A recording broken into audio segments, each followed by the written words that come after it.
편히 휴식을 취할 주말, 국민들의 심기를 건든 부부가 있었습니다. 오늘도 거리를 할보했다는 윤석열, 그리고 김건희도 봤다는 목격담이 나왔습니다. 담배를 피러 나왔다가 윤석열을 봤다는 A씨는 경찰 출석도 불응하고 정말 괘씸합니다. 저 인간 때문에 사람들이 그렇게 모였는데 저렇게 돌아다니는 것 보면 정말 어이가 없습니다. 그러면서 저번에 김건희도 봤습니다. 김건희도 막 돌아다녔어요. 정말 분노가 치밀어 오르죠. 이 부부는 지금까지 본인들이 저지른 정말 잘못된 행동에 반성과 사과조차 없었습니다. 단 한 차례도 사과 반성은 없었습니다. 그러면서도 거리를 할부하고 있다는 것이죠. 이러니 국민들 억장이 무너지는 거 아니겠습니까? 정말 심기가 불편하시죠? 좋은 이야기 전해드리겠습니다. 오늘 G7 출국 하루 전 아주 중요한 인선이 있었습니다. 국가안보실 1차장의 김현종, 애교안보 보좌관 김현종과 동명이인이고요. 자, 2차장의 주 캐나다 대사 이뭉순, 3차장의 주 교황청 대사 오연주를 임명했습니다. 그리고 눈에 띄는 인사가 있는데요. 하정우 배우와 이름이 같은 네이버 천재 거대 언어 모델 개발자 하정우 네이버 크라우드 센터장이 이재명 정부 초대 AI 수석이 되었다고 합니다. 지금 보이는 화면 왼쪽에 있는 젊은 분입니다. 보수 매체들마저 와, 놀랍다, 놀라운 인사다 라며 조선일보, 중앙일보도 톱뉴스로 이 기사를 다루고 있었습니다. 보수 매체에서 소개하는 내용을 보면요, 하정우 수석은 네이버의 LLM 하이퍼크로바 X를 총괄하는 인물로 이론, 실무, 정책 역량을 두루 갖춘 실무형 전문가로 평가받는다 라며 보수 매체에서 최고의 인사임을 알리고 있었습니다. 자, 지금 화면에 보이는 이분입니다. 이분. 자, 이 장면이 어디서 나왔는지 찾아봤는데 바로 백선엽이라는 친일파의 영화가 국회에서 상영이 되었다고 합니다. 이에 우리 기자가 분노해가지고 나경원 나오라! 자, 이런 장면인데 한번 보도록 하겠습니다. 참고로 출처 미디어문고, 자, 후원 한번 해주시길 바랍니다. 뭐라고 있는 거야 지금? 그런 내국을 찾아가는 그런 영화를 만든 나경원 어디 갔어? 나경원 나오라 그래!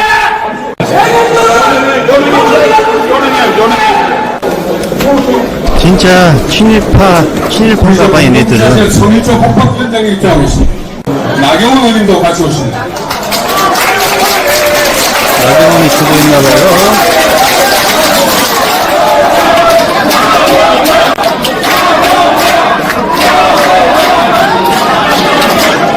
민주주의가 승리한 이 시점에서 민의의 전당 국회에 친일 그리고 독립군을 토벌했던 백선엽이라는 자를 추앙하는 영화를 상영하는 이 상영회를 연다는 것을 우리의 상식으로 도저히 용납할 수가 없습니다. 정청래 전 법사위원장이 오늘 당대표 출마 선언을 했습니다. 당대표를 이제 당대표로 만들어달라 호소를 하면서 동시에 이재명 정부의 성공을 위해 신명을 바치겠다라는 말과 정청래가 곧 이재명이고 이재명이 곧 정청래고 우리가 이재명이고 우리가 정청래다 끝으로 이재명을 죽이려 한 검찰 언론 사법 6개월 내 개혁을 꼭 이루겠다라며 10대 약속을 언급했습니다. 대의원제 폐지 1인 1표제, 국회 내란 안전처벌, 당원권 강화 등등의 약속을 했다고 하는데 이재명 대통령은 일만 하십시오. 싸움은 정청래가 하겠습니다. 자, 이렇게 말한 부분도 있었습니다. 자, 정청래 당대표 10대 약속을 보더라도 정청래 의원이 당대표를 한다면 정말 전투형 당대표가 되지 않을까. 쉽게 말해 말을 타고 맨 앞에 서서 적진에서 싸우는 그런 당대표가 되지 않을까. 정청래 박찬대 당대표 후보 설문조사 결과를 보도록 하겠습니다. 76,000명이 투표를 하셨고요. 76,000명. 자, 정청래 79, 박찬대 21. 격차가 좀 많이 났습니다. 이번 당대표 자리는 정말 전투형 당대표가 필요하다. 개혁의 마무리, 저항이 상당히 심할 것으로 예측이 되기 때문이죠. 그리고 이재명 정부의 성공을 위해서 정말 모든 걸 다 내놓아야 되는 그런 자리로 저는 생각이 됩니다. 막중한 임무가 부여된 자리이죠. 자, 정말 저는 개인적으로 박찬대, 정청래, 박찬대 두 분 다 훌륭한 인재들임을 저는 자부합니다. 누가 나쁘다, 누가 잘났다, 누가 못됐다 이렇게 말할 이유가 없는 정말 훌륭한 분들임을 다시 한번 말하면서 어떻게 보면 또 역시나 원내대표 때처럼 역시나 행복한 고민이다. 자, 이런 생각을 전하면서 이따가 이야기. 올린다고 곧 올릴 거예요. 그 일요일에 올리는 대로 오늘 올리실 거예요? 오늘 올릴 거예요. 오늘도 올리고 일요일도 올리고. 지금 이 자리에서는 아무 말씀도 곧 올릴 텐데요.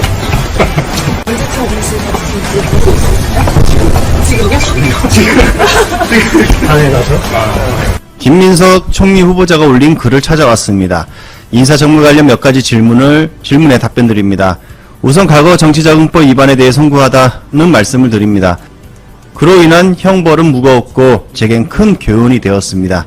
정치, 경제, 가정적으로 어려운 야인의 시간이 길었고 그 과정에서 다른 길을 가게 된 아이들 엄마가 아이들 교육을 전담해 주었습니다. 첫 번째, 제 아들은 보도된 표절 예방 관련 입법 활동을 대학 진학 원서에 활용한 바 없습니다.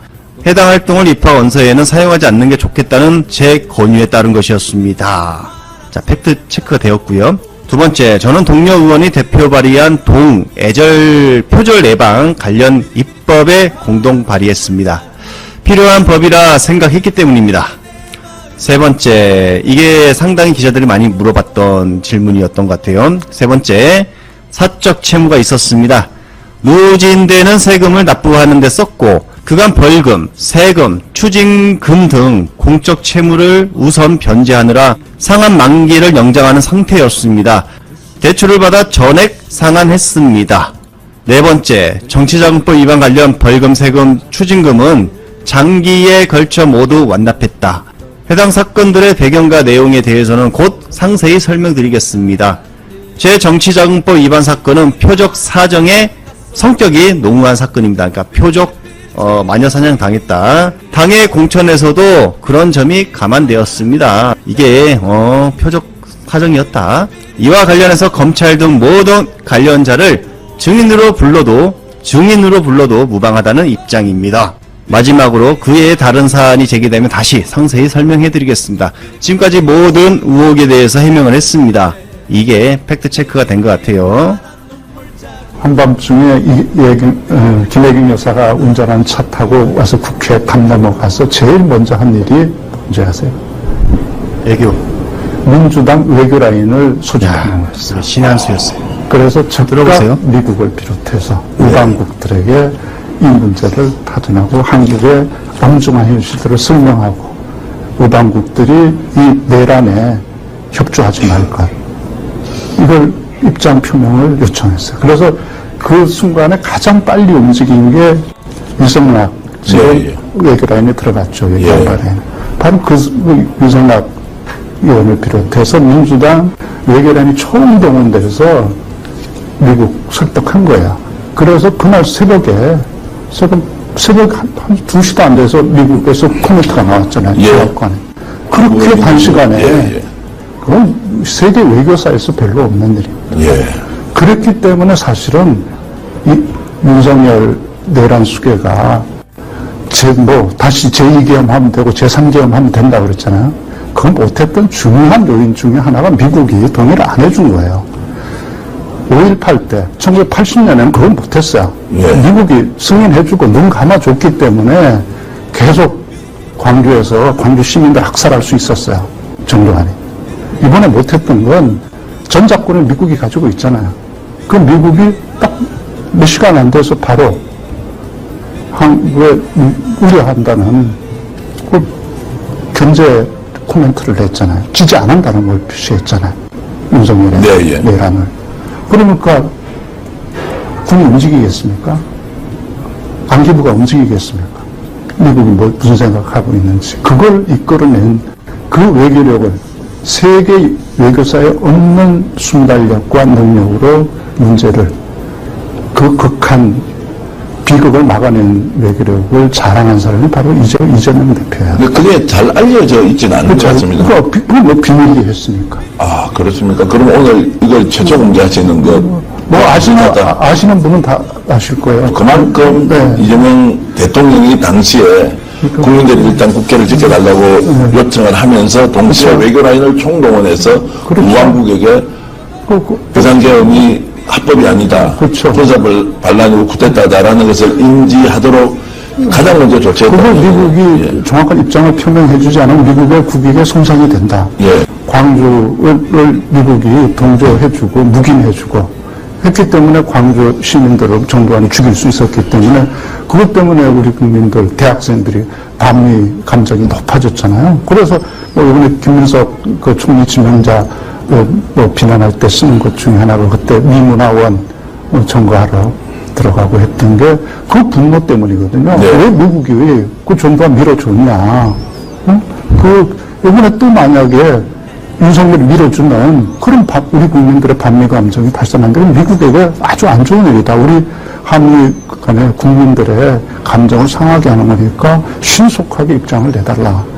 계속 다그치거든. 몇 분 간격으로 전화해요. 이승만 의원한테. 아, 실제로 몇 분 간격으로 계속 그러니까 전화했어요. 이승만 의원한테 전화해서 이제 우리 민주당 그 외교 라인 들었으면 계속 뭐 온갖 루트를 통해서 미국에 타전을 하죠. 예. 입장 내주고. 그래서 빠르게 나왔지 않습니까?